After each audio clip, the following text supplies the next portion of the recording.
1, 2, 3, 4, 5, 6 цифрларының көмегімен цифрлары қайталанатындай неше 3 таңбалы сандар жазуға болады. Бұл бүгінгі сабағымыздың тақырыбы. Саламатсыздар ма құрметті оқырмандар? Сіздермен бірге математика пәнінің оқытушысы Оситов Амангелді Гумарович. Осы есеп және осы сияқты есептер математика мен математикалық сауаттылықтан ұлттық бірыңғай тестілеуде кездеседі.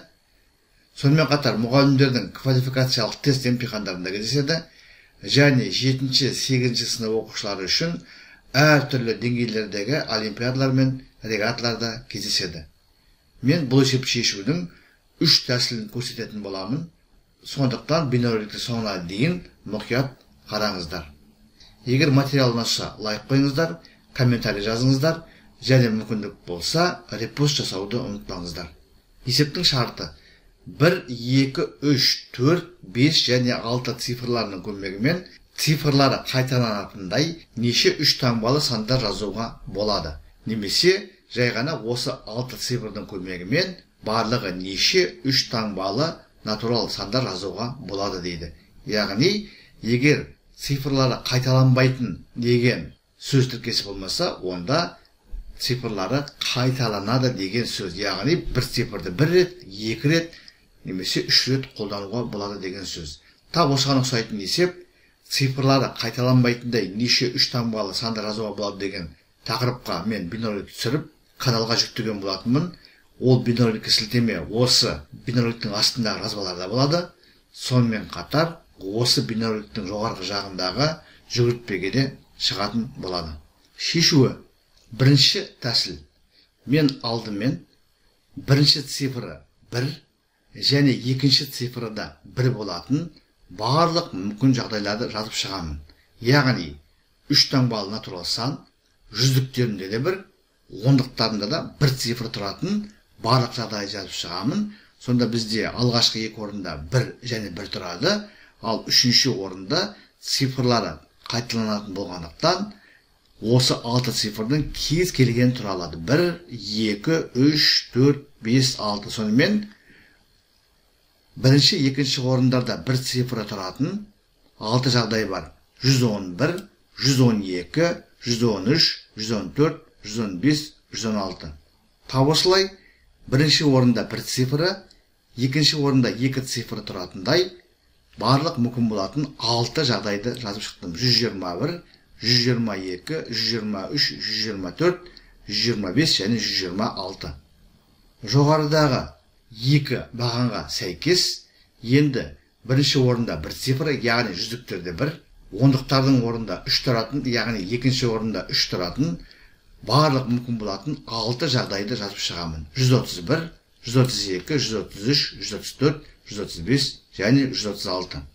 Келесі, жүздіктердің орында 1, ондықтардың орында 4 тұратын, барлық мүмкін болатын 6 жағдайды жазып шықтым. 141, 142, 143, 144, 145 және 146.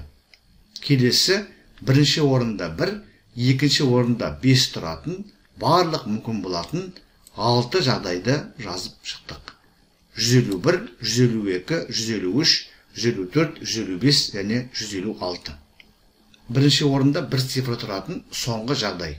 Бірінші орында 1, екінші орында 6 тұратын жағдайлардың барлық мүмкін болатын 3 таңбалы сандар 161, 162, 163, 164, 165 және 166. Барлығы 6 сан болып тұр. Сонымен біз бірінші орында 1 цифры тұратын барлық мүмкін болатын жағдайларды жазып шықтық. Сонымен бірінші орында 1, екінші орында 1 болатын барлығы 6 3 таңбалы сан бар. Бірінші орында 1, екінші орында 2 болатын 6 жағдай бар. Бірінші орында 1, екінші орында 3 болатын 6 жағдай бар. Бірінші орында 1, екінші орында 4 болатын 6 жағдай бар.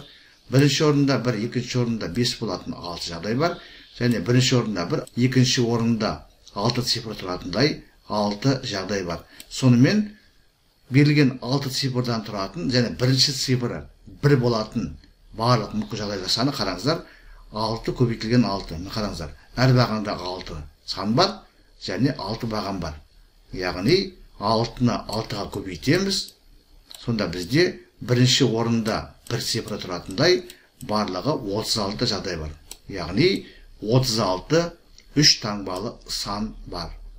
Әрі қарай біз енді бірінші орында 2 цифры тұратын жағдайлардың барлығын осылай жазып шыға аламыз. Яғни біз мына барлық сандарда бірдің орнына, бірінші бағандағы бірлердің орнына 2 цифрын қойып шығатын болсақ, бізде 2 цифрына басталатын барлығы 36 сан шығады. Енді мына бірінші орында барлығында 3 цифрын қоятын болсақ, тап осылай 3-ке басталатын 3 таңбалы сандардың саны 36 болады. Одан кейін алғашқы цифры 4 болатындай барлық 3 таңбалы сандар жазып шығамыз. Олардың саны да 36 болады. Келесі 5 цифрына басталатын сандар, яғни біз жүздіктердің орындарындағы бірліктердің орындарына барлығында да 5 цифрын қойып шығамыз. Ондай 36 сан болады. Және тап осылай енді алғашқы орынға, яғни жүздіктердің орнына 6 цифрын қоятын болсақ, бізде тағы да 36 сан шығады. Сонымен бізде 6 цифрдың кез келгеніне басталатын 3 таңбалы сандар 36, бізде 6 цифр бар, яғни 36-ны 6-ға көбейтеміз. Сонда бізде барлығы мүмкін болатын жағдайлар саны 216 болады. Сонымен берілген 6 цифрды қолданып, цифрлары қайталанатындай барлығы 216 3 таңбалы натурал санды жазуға болады екен. Сонымен есептің жауабы 216. Екінші тәсіл комбинаторика формуласын қолданамыз. Әрине комбинаториканы 9-шы сыныптан бастап оқитын болғандықтан, бұл 7-ші, 8-ші сынып оқушылар үшін қиын болуы мүмкін. Сондықтан 7-ші, 8-ші сынып оқушыларына жоғарыда айтылған бірінші тәсілді қолданған қолайлы. Бұл жерде цифрлары қайталануы мүмкін. Сондықтан цифрлары қайталанатын орналастырудың формуласын қолданамыз. N элементтен K элемент бойынша қайталанатын алмастырулар саны формуласы N-нің K дәрежесі. Бізде N 6-ға тең, ал K 3-ге тең. Бізге берілген 6 цифрдан 3 таңбалы сандарды құрастыру керек. Және цифрлары қайталанады. Олай болса, жоғарыдағы формуланы қолданамыз. Бізде A, яғни 6 элементтен 3 элемент бойынша қайталанатын орналастырулар. 6-ның кубы. 6-ның кубы, яғни 6-ны өзіне 3 рет көбейтеміз.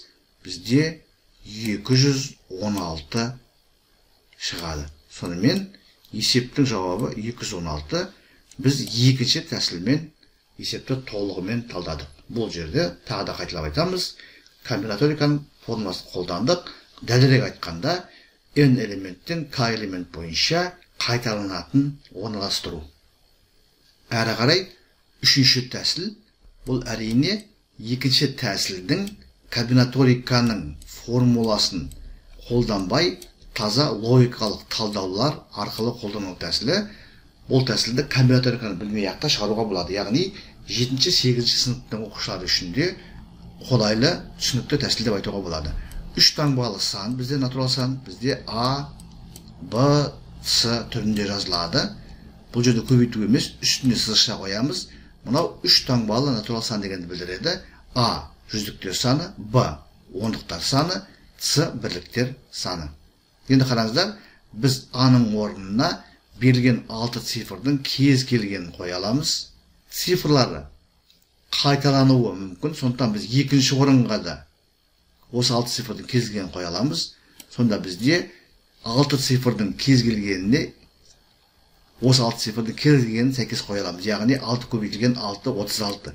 Осы 36 тәсілдің, яғни шыққан 36 цифрдың соңына 3-ші цифр ретінде осы 6 цифрдың кез келгенін қоя аламыз. Сонда бізде 6 көбейтілген 6, көбейтілген 6 жағдай болады. Яғни 6-ны өзіне 3 рет көбейтеміз. Басқаша айтқанда 6-ның кубы. Біз жоғарыда айтып кеттік, 6-ның кубы 216-ға тең. Сонымен есепті 3-ші тәсілмен шештік. Есептің жауабы 216. Сонымен құрметті оқырмандар, біз бүгінгі сабақта берілген 6 цифрды көмегімен 1, 2, 3, 4, 5 және 6 цифрларының көмегімен цифрлары қайталанатындай неше 3 таңбалы сандар жазуға болады деген сұраққа толығымен жауап бердік. 3 тәсілмен шығардық. Бірінші тәсілде барлық мүмкін болатын жағдайларды теріп жазып, олардың санын анықтадық. Екінші жағдайда таза комбинаторикалық формуланы қолдандық. N элементтен K элемент бойынша қайталанатын орналастыру формуласын қолдандық. Үшінші тәсіліміз, жалпы айтқанда екінші тәсілдің басқаша жазылуы, бірақ бұл жерде таза логикалық тұжырымдарды қолданамыз. Бірінші орында осы 6 цифрдың кез келгені тұра алады, екінші орында және үшінші орында да осылардың әрқайсысы тұра алады, және біз бірінші цифр менен екінші цифрдың кез келген комбинациясына жұмыла аламыз. Бірінші орында кез келген 6 цифрдың біреуі тұра алады, екінші орында да осы 6 цифрдың кез келген біреуі тұра алады. Яғни 6 көбейтілген 6 36 тәсіл бар. Осы 36 екі таңбалы санға біз оң жағына осы берілген 6 цифрдың кез келген тіркеп 3 таңбалы натурал санын ала аламыз. Онда 36 көбейтілген 6 216 болады. Сіздерге барлығы түсінікті болды деп ойлаймын. Егер сұрақ болса комментарийға жазыңыздар. Мен әдеттегідей әрбір сұраққа ұсыныс пікірге ескертуге, уақытымен және нақты жауап беруге тырысатын боламын. Зейін қойып тыңдағандарыңыз үшін көп рахмет. Келесі кездескенше.